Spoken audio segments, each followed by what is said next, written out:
This is Red Carpet Fly's News on the Fly, bringing you daily, unique, and interesting entertainment, celebrity, and luxury news. Before we get started, you know what to do. Like, follow, and subscribe to Red Carpet Fly, and hit that notification bell so you don't miss a single News on the Fly episode. From Candace Swanepoel to Heidi Klum, Kim Kardashian has roped in stunning Victoria's Secret supermodels for the latest Skims campaign. The last we saw Heidi Klum, Tyra Banks, Alessandra Ambrosio, and Candace Swanepoel together in a frame was probably for a Victoria's Secret shoot. And bringing them back together is none other than Kim K for the latest Skims campaign. According to Luxury Launches, the Victoria's Secret legends were roped in to promote the brand's Fits Everybody collection and were seen posing in flesh-toned thongs. Captioning the pictures, Skims' Instagram account noted, "Introducing Tyra, Heidi, Alessandra, and Candace in their first ever joint campaign. It doesn't get more iconic than this." It further added, "With this campaign, Skims salutes strong, powerful women, highlighting the high fashion collective's prestige in shapewear pieces that make all women feel like icons." Remarkably similar, Kim Kardashian said, "Tyra, Heidi, Alessandra, and Candace each played such a distinct and everlasting role in shaping the industry. Outfitting these incredible women in our Fits for Everybody underwear collection is truly a full circle moment for me." She further stated, "I'm thrilled to celebrate these women alongside a collection that our customers adore." While many were thrilled and reacted well to the campaign snippets, some didn't quite see it like that. Commenting such, one social media user said, "Skims put out a new campaign for their Fits Everyone collection, and I'm not sure how these 4 people represent everybody." While another added, "But it doesn't really reflect Skims' whole body inclusivity movement." So I saw some of the behind the scenes footage of this campaign on Instagram as I follow Heidi Klum, and I thought at first she was just in the Skims campaign. So it's a really nice surprise to see that it's actually all the Victoria's Secret heavy hitters that are in this campaign. So here are my thoughts. The fact that Skims can pull these supermodels that come with a pricey booking fees is starting to set Skims apart from other shapewear, which is Kim's plan, right? Booking these ladies who are synonymous with Victoria's Secret heyday pushes Skims from everyday shapewear into a more luxury type of arena. I feel like Skims is trying to position itself to be the next Victoria's Secret, which could be a huge assumption on my part, but I don't think I'm wrong. And I do understand the negative feedback from some of the social media comments. Heidi, Tyra, and Alessandra are supermodels that don't really represent everyday women, even 10 to 12 years post their Victoria's Secret modeling days. These ladies received the same type of backlash while they were modeling for Victoria's Secret. And while I agree with some of these comments about not really representing all women's shapes, this is a really smart move by Kim Kardashian and her team.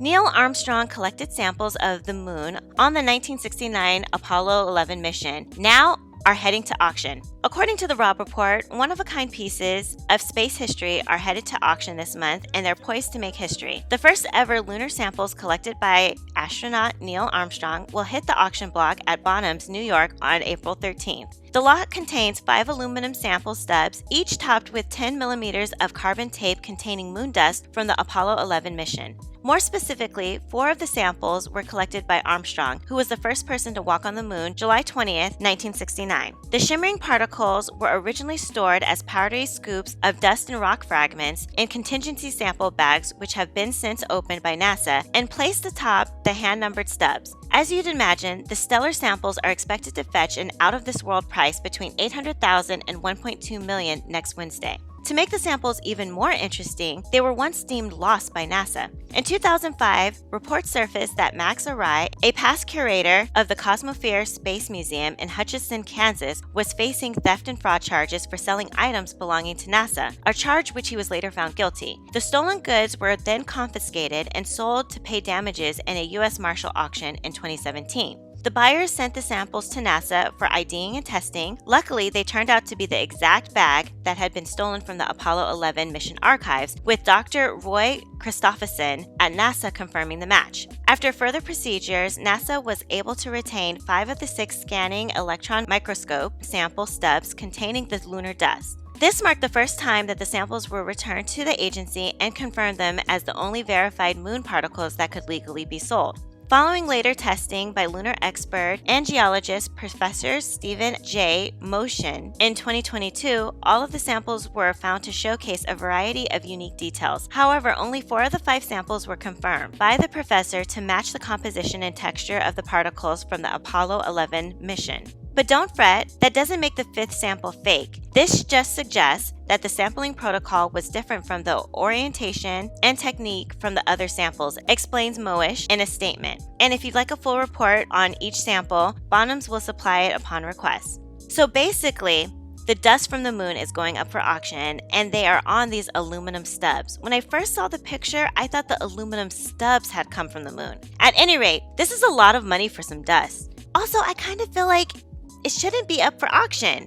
I feel like this is like a national treasure, and I feel like one person shouldn't own it. Shouldn't it just remain with NASA? Maybe NASA needs the money. I wonder if they're the ones selling the moon artifacts. I mean, ever since the government stopped funding NASA, they have been having a hard time getting funding for operations and various projects. The whole situation just seems weird to me. And you really can't see the moon dust on these aluminum stubs. I don't know. For $1.2 million, I'm gonna need to see a bit more. What do you guys think about this? Moon dust. Is it worth it? Comment below.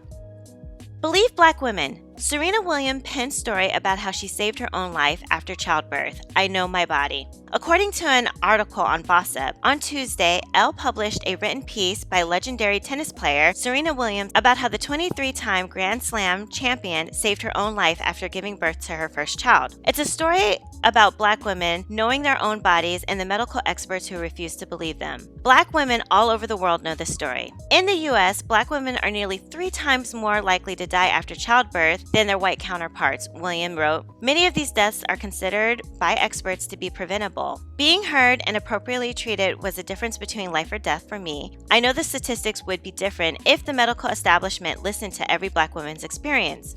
Williams is right, of course, and she offered up her experience in the hospital as evidence. First things first, Serena knows her body. My body has belonged to tennis for so long, she wrote in Elle. I gripped my first racket at the age of 3 and played my first pro game at 14. This sport has torn me up. I have rolled ankles, busted my knees, I've played with a taped up Achilles heel, and I quit mid-game from back spasms. I have suffered every injury imaginable, and I know my body. Not only does Serena know her body, but she knows her medical history. In her editorial, she talked about how she learned in 2010 that she had blood clots in her lungs, and that she is at high risk for blood clots. So after she gave birth in 2017 to her daughter, Olympia, via C-section, she became concerned about her own physical condition, and she asked the nurse a simple question. When do I start my heparin drip? Shouldn't I be on that now? She said the nurse responded, well, we don't really know if that's what you need to be on right now. No one was really listening to what I was saying. The logic for not starting the blood thinners was that it could cause my C-section wound to bleed, which is true. Still, I felt it was important to keep pressing. All the while, I was in excruciating pain. I couldn't move at all. Not my legs, not my back, nothing. So she began to cough because she needed to cough. Instead of figuring out what was causing her to cough, nurses essentially told her to stop coughing so her stitches wouldn't burst. But she kept coughing because she had to cough. Eventually, her C-section stitches did burst and she was back in surgery, the first of many post-birth surgeries she would have to endure. I wasn't coughing for nothing. I was coughing because I had an embolism, a clot in one of my arteries, Serena wrote in Elle. The doctors also discovered a hematoma, a collection of blood outside the blood vessels in my abdomen, then even more clots that had to be kept from traveling into my lungs. It's almost as if she knew exactly what she was talking about. Go figure. And yet, in the other room, I spoke to the nurse. I told her, I need to have a CAT scan of my lungs bilaterally, and then I need to be on my heparin drip, she said. The nurse replied, I think all this medicine is making you talk crazy. I said, no, I'm telling you what I need. I need the scan immediately, and it needs to be done with the dye. I guess I said the name of the dye wrong, and she told me I just needed to rest, but I persisted. I'm telling you, this is what I need. Spoiler alert, that's exactly what Serena needed. Imagine telling a medical professional exactly what you need based on your knowledge of your body and your medical history, and having them respond, all this medicine is making you talk crazy. One can only wonder how silly the nurse felt after she finally called Williams' doctor who ordered the CAT scan, which proved, well, I'll let Serena tell it. Lo and behold, I had a blood clot in my lungs, and they needed to insert a filter into my veins to break up the clot before it reached my heart. Serena is alive today to be a mother to her daughter, a wife to her husband, and an inspiration to the world, all because she saved her own life. Listen to Black women, believe Black women. That is what loving Black women demands.